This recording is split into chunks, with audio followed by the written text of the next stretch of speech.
This video is sponsored by Wakeful Travel, the Mindful Travel Journal. I've been listening and engaging with your videos for the past year and a bit, and it was very cool to kind of see how your transition into this space worked out for you. Let's start from the top, maybe. Can you kind of let us know a little bit more about how you transitioned from going from like a corporate full-time position into the psychedelic Mm, space? Absolutely. So, my background is actually in marketing and technology. I wasn't necessarily ever in that corporate life, but I had a tech startup that I ran for a couple of years. And after that, I had a marketing agency that I ran for almost 4 years. Um, so, I had, a whole staff and everything. And I really thought that the agency life was going to be my future.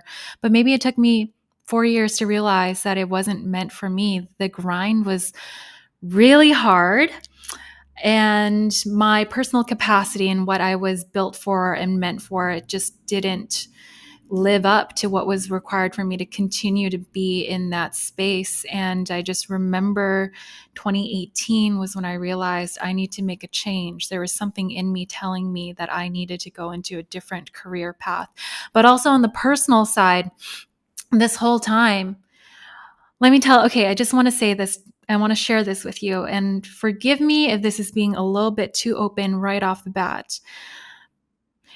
There is the side of me that you would see on LinkedIn. There's a side of me that those in my professional network would see, Julianne having done this, is that, the person speaking at conferences, et cetera, et cetera.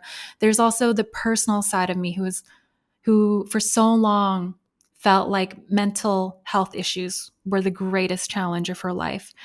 For I could tell you, and I've shared this on my channel, I've spent half of my adult life on antidepressants. I have been hospitalized for my depression.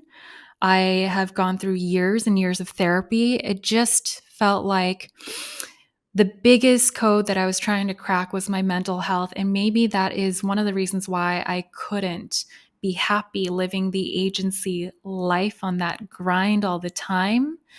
Whatever ended up happening, I think, was what meant to happen. So basically, I closed my marketing agency. I turned my attention back on my health. I worked with my doctor to taper off the antidepressants that I had been on. And despite being on a tapering schedule that was 2 times the recommended length of tapering off that specific antidepressant, I ended up waking up every single day with migraines. So, debilitating migraines. I couldn't do anything. The worst pain that I'd ever experienced. It was so bad, and every single day I would wake up and I didn't know when it would stop. And doctors couldn't help me. I went to the ER twice. They couldn't do anything about it. And so, luckily for me, those symptoms went away just more or less, I think, 30 days later. But during each of those days, I had no idea when it would stop. And I remember thinking, like, this is so bad. Once I finally got once I was finally in the clear, I remember thinking to myself, no matter what happens next, no matter how depressed I might get, for me personally, I just could not. I made a promise to myself that I would never go back on pharmaceutical antidepressants after that stint. So that happened 2019.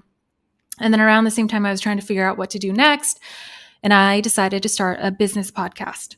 Around the same time, I had started microdosing, and we'll talk more about that a little bit later.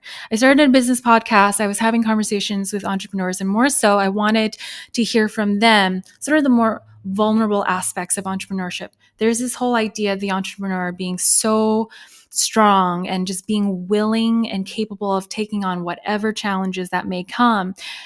But because I had come from that world, I knew what my peers were going through, and I knew what I was going through. There's almost like a silent epidemic among specifically the entrepreneur community.